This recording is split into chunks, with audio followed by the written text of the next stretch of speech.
Hello friends, எல்லாரும் எப்படி இருக்கீங்க? இன்னைக்கு நம்ம வீடியோவில் ரொம்பவே அட்டகாசமான முறையில் சப்பாத்திக்கு தொட்டு சாப்பிட 2 விதமான சைட் டிஷ் ரெசிபி தான் பார்க்க போகிறோம். அதாவது 2 விதமான வெஜிடபிள் குருமா எப்படி செய்கிறதுன்னு பார்க்க போகிறோம். முதல்ல குருமா செய்கிறதுக்கு மசாலா அரைச்சி எடுத்துக்கிறேன். 2 கைப்பிடி அளவுக்கு தேங்காவை கட் பண்ணி வச்சுருக்கேன், அதை சேர்த்துக்கிறேன். 1/2 ஸ்பூன் சோம்பு சேர்த்துக்கிறேன். ஒரு சின்ன துண்டு பட்டை. இப்போ இது கூட கொஞ்சம் தண்ணி சேர்த்து நல்லா பேஸ்ட்டாக அரைச்சி எடுத்துக்க போகிறேன். ஸ்டவ்வை பற்ற வச்சுட்டு ஸ்டவ் மேலே ஒரு குக்கர் வச்சுருக்கேன். குக்கர் நல்லா சூடேறினதும் எண்ணெய் சேர்த்துக்கிறேன். எண்ணெய் நல்லா காஞ்சதுக்கப்புறமா 2 ஏலக்காய், 3 கிராம்பு, ஒரு சின்ன துண்டு பட்டை, ஒரு அன்னாச்சி பூ, ஒரு பிரியாணி இலை, இது கூடவே 2 பெரிய வெங்காயம் கட் பண்ணி வச்சுருக்கேன், இதையும் சேர்த்துக்கிறேன்.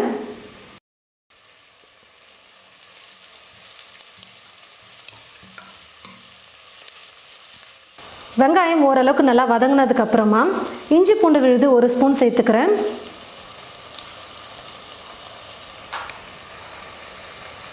இஞ்சி பூண்டு விழுது சேர்த்து 1 நிமிஷம் நல்லா வதங்கினதுக்கப்புறம் 2 தக்காளி பழம் எடுத்து கட் பண்ணி வச்சுருக்கேன், இப்போ இதையும் சேர்த்து வதக்கிக்கிறேன்.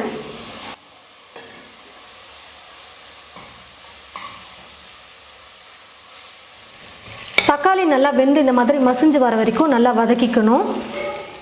இப்போ காய்கறிகள் எல்லாத்தையும் சேர்த்துக்கலாம். ஒரு பெரிய உருளைக்கிழங்கு எடுத்து இந்த மாதிரி சின்ன சின்னதாக கட் பண்ணி எடுத்து வச்சுருக்கேன்.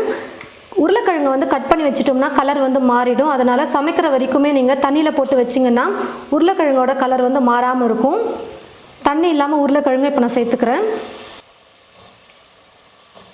கொஞ்சம் மீடியம் சைஸில் இருக்கிற மாதிரி 2 கேரட் எடுத்து கட் பண்ணி வச்சுருக்கேன், அதையும் சேர்த்துடுறேன். 10 பீன்ஸ் எடுத்து கட் பண்ணி வச்சுருக்கேன், அதையும் சேர்த்துக்கிறேன். பச்சை பட்டாணி சேர்த்துக்கிறேன். ஒரு கப் ஃபுல்லாக எடுத்துருக்கேன். கைப்பிடி அளவுக்கு நீங்கள் எடுத்தீங்கன்னா ஒரு 3 கைப்பிடி அளவுக்கு எடுத்துக்கோங்க. ஸ்டவ்வை ஃபுல்லாக வச்சுட்டு ஒரு 2 நிமிஷம் எல்லா காயும் சேர்த்து நல்லா வதக்கிக்கலாம்.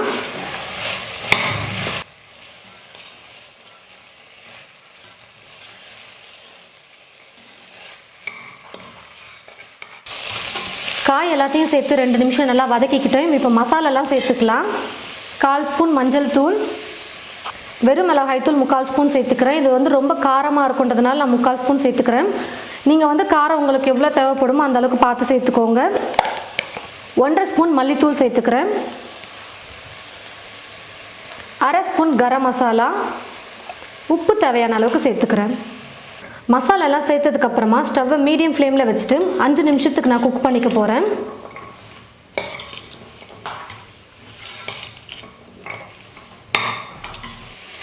மசாலாலாம் சேர்த்து நல்லா வதக்கினதுக்கப்புறமா அரைச்சி வச்சுருக்கிற தேங்காய் விழுது சேர்த்துக்கிறேன்.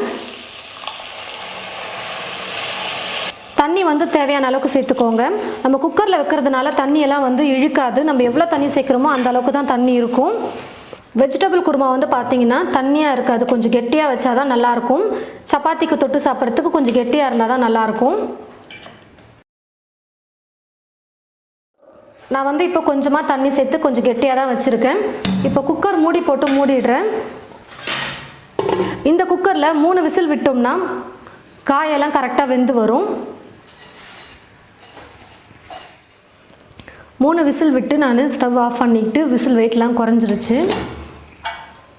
பாருங்கள் ஃப்ரெண்ட்ஸ், சப்பாத்திக்கு தொட்டு சாப்பிட்ற அளவுக்கு நல்லா கரெக்டாக கொஞ்சம் கெட்டியாகவே வந்திருக்கு குருமா. நல்லா சூப்பராக காயெல்லாம் வெந்து நல்லா பார்க்கவே இவ்வளோ கலர்ஃபுல்லாக சூப்பராக இருக்குது பாருங்கள். இது போல் நீங்களும் உங்களுடைய வீட்டில் வெஜிடபிள் குருமா செஞ்சு பாருங்கள். ரொம்ப சிம்பிளான மெத்தட் தான், ஆனால் டேஸ்ட் பார்த்தீங்கன்னா ரொம்ப சூப்பராக இருக்கும். ஒயிட் குருமா செய்கிறதுக்கு 15 பீன்ஸ் எடுத்திருக்கேன், 2 உருளைக்கிழங்கு எடுத்து வச்சுருக்கேன், 2 கேரட் எடுத்திருக்கேன். இது எல்லாத்தையும் நல்லா பொடியாக நான் கட் பண்ணி எடுத்துக்கிறேன். குருமாவுக்கு மசாலா பறித்து ரெடி பண்ணிக்கலாம்.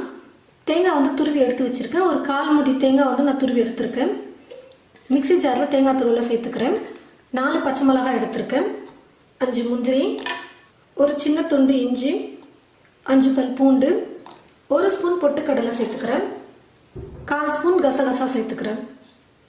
ஒரு சின்ன துண்டு பட்டை, 2 லவங்கப்பூ, 1/2 ஸ்பூன் சோம்பு சேர்த்துட்டு கொஞ்சம் தண்ணி சேர்த்து நல்லா பேஸ்ட்டாக அரைச்சி எடுத்துக்கணும். நல்லா நைஸாக தேங்காய் விழுது நான் அரைச்சி எடுத்து வச்சுருக்கேன். ஸ்டவ் மேலே குக்கர் வச்சுட்டு குக்கர் நல்லா சூடு ஏறினதும் எண்ணெய் சேர்த்துடுறேன். எண்ணெய் நல்லா சூடு ஏறினதும் ஒரு சின்ன துண்டு பட்டை, ஒரு ஏலக்காய், 2 கிராம்பு, ஒரு பிரியாணி இலை சேர்த்துக்கிறேன். 2 வெங்காயம் எடுத்து கட் பண்ணி வச்சிருக்கேன், அதை சேர்த்துடுறேன். கருவேப்பிலை கொஞ்சம் சேர்த்துக்கிறேன்.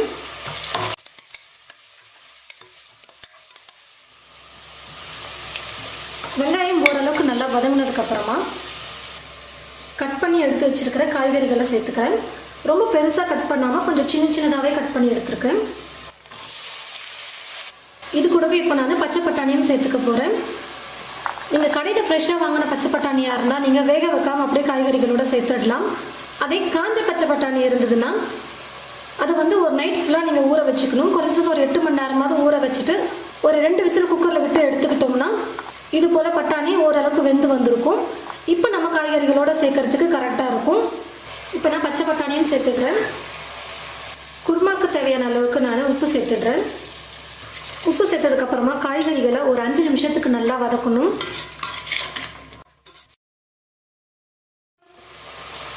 ஸ்டவ்வை ரொம்ப லோ ஃப்ளேமில் வச்சுட்டு நான் 5 நிமிஷம் காய்கறிகளை நல்லா வதக்கி எடுத்துக்கிட்டேன். காய் வேகிறதுக்காக கொஞ்சமாக தண்ணி சேர்த்துக்கிறேன்.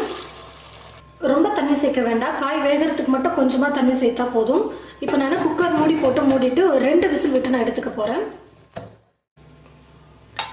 2 விசில் குக்கர் வெயிட் குறைஞ்சிடுச்சு.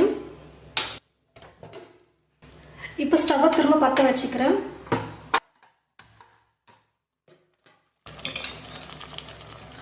காய் பார்த்தீங்கன்னா நல்லா வெந்து வந்திருக்கு.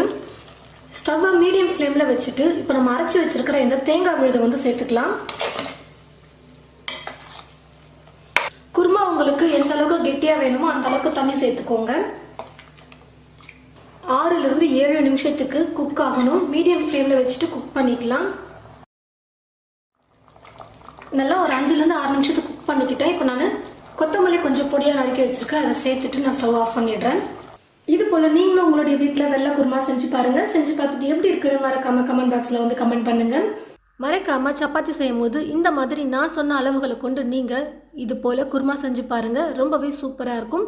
2-3 சப்பாத்தி சாப்பிட்றவங்க கூட 4-5 சப்பாத்தி சாப்பிடுவாங்க. அந்த அளவுக்கு டேஸ்ட் ரொம்ப சூப்பராக இருக்கும். நீங்களும் உங்களுடைய வீட்டில் இந்த மாதிரி 2 விதமான வெஜிடபிள் குருமா செஞ்சு பார்த்துட்டு எப்படி இருக்குன்னு சொல்லிட்டு மறக்காமல் கமெண்ட் பாக்ஸில் கமெண்ட் பண்ணுங்கள். இந்த வீடியோவை மற்றவங்களுக்கும் ஷேர் பண்ணுங்கள். இது போல் நிறைய ரெசிபீஸ் பார்க்க தமிழ் ஃபுட் மசாலா சேனலை மறக்காமல் சப்ஸ்கிரைப் பண்ணிக்கோங்க. தேங்க்யூ.